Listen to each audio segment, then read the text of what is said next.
ఆంధ్రప్రదేశ్ రాష్ట్రంలో 30 లక్షల మంది భవన నిర్మాణ కార్మికులకు అవసరమైనటువంటి బిల్డింగ్ వర్కర్స్ వెల్ఫేర్ బోర్డుని పథకాలు ఆపేస్తూ గత ప్రభుత్వం ఇచ్చినటువంటి 12-14 మెమోను రద్దు చేస్తామని, భవన నిర్మాణ కార్మికుల సంక్షేమ బోర్డు నుంచి గతం మాదిరిగానే సంక్షేమ పథకాలు అమలు చేస్తామని ప్రస్తుతం అధికారంలో ఉన్న తెలుగుదేశం కూటమి ప్రభుత్వం ఎన్నికలకు ముందు భవన నిర్మాణ కార్మికులకు హామీ ఇచ్చింది.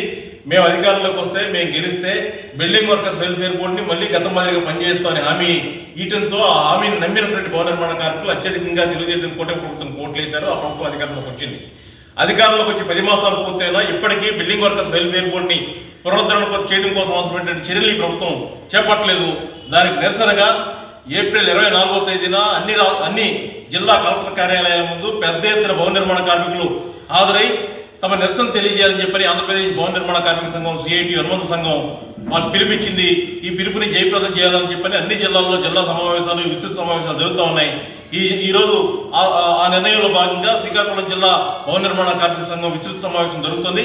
ఈ విస్తృత సమావేశంలో 24వ తారీఖు నాడు, ఏప్రిల్ 24వ తారీఖు నాడు శ్రీకాకుళం జిల్లా కలెక్టర్ ఆఫీస్ ముందు పెద్ద ఎత్తున ఆందోళన చేయాలని చెప్పి ఈ సమావేశం తీర్మానం చేసింది.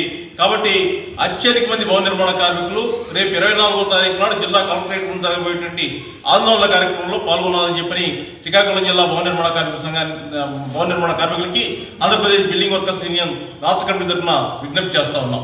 అట్లాగే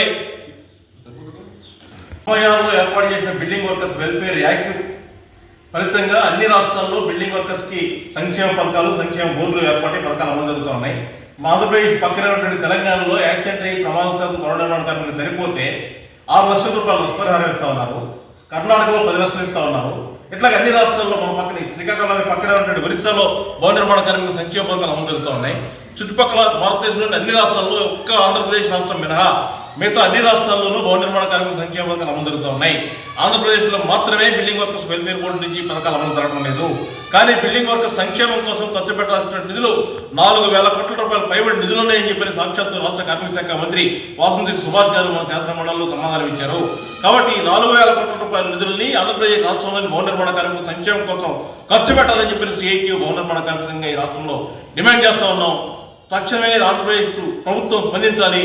12-14 ఏదైతే భవన నిర్మాణ కార్మికుల సంక్షేమ పథకాలు అమలు చేయడం కోసం ఆటంకంగా ఉన్న మెమో 12-14 ఉందో ఆ 12-14 మెమోను రద్దు చేయాలని చెప్పని AP building and other construction workers union CITU demand చేస్తూ ఉంటుంది. రాష్ట్ర వ్యాప్తంగా 36 లక్షల మంది భవన నిర్మాణ కార్మికులను మేము కష్టపడి పోరాటం చేసి సంపాదించుకున్నటువంటి కేంద్ర రాష్ట్ర ప్రభుత్వం చేసినటువంటి చట్టాన్ని మన రాష్ట్రం, ఈ ఆంధ్రప్రదేశ్లో ఉన్నటువంటి రాష్ట్రం అమలు చేయకుండా కార్మిక వర్గాన్ని మట్టి పట్టిస్తున్నది.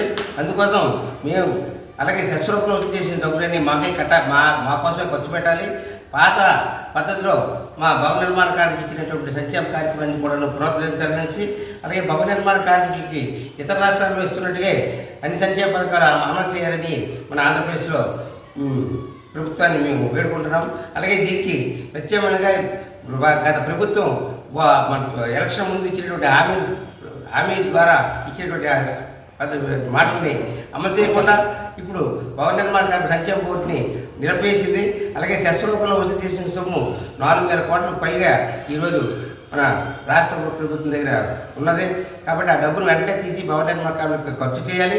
సంక్షేమ బోర్డును ఓపెన్ చేసి ప్రభుత్వం ప్రజలకు ఈ భవన నిర్మాణ కార్మికుల యొక్క సంక్షేమానికి ఖర్చు చేయాలని కోరుకుంటూ, లేని పక్షంలో ఏప్రిల్ 24వ తేదీని మేము ఇక్కడ శ్రీకాకుళం కలెక్టరేట్ దగ్గర దీన్ని నిరసన తెలియజేస్తాం. వెంటనే గుర్తించి గతంలో ఉన్న ప్రభుత్వాలు భవన నిర్మాణ కార్మికులకి అన్యాయం చేయబట్టే మట్టి కొట్టుకు పోయినాయి.